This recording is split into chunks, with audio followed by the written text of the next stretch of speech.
I was working on a screenplay about a serial killer, so I was researching serial killers for the screenplay, and I came across the Russian serial killer Andrei Chikatilo, who murdered in the 1980s, and he murdered for 10 years. And he murdered for such a long period of time, not because he was a kind of criminal genius who evaded capture very easily, but just because the system had been set up that it wouldn't even recognize that he existed. The way things are named in Soviet Russia, lots of, I don't know, either hospitals or schools, they're named, rather than say St. Thomas's, they're named, Hospital 56, and they're named Orphanage 207. And there's this numbering system.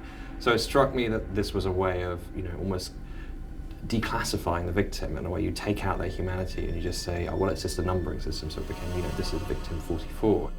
The opening, the prologue, which is set in 1933, the sort of the height of this famine in the Ukraine, features a woman who loves her cat so much that she's kept it even though every other domestic animal in this village has been long since eaten. As the man burst through the trees, raising the branch. Only now, seeing this man's gaunt face and wild eyes, did Pavel realize that he didn't want the cat. He wanted him.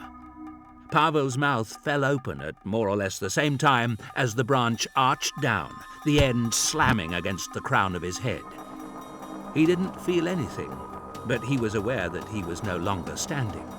He was on one knee. Glancing up, head cocked at an angle, blood streaming into one of his eyes, he watched as the man lifted the branch for a second strike.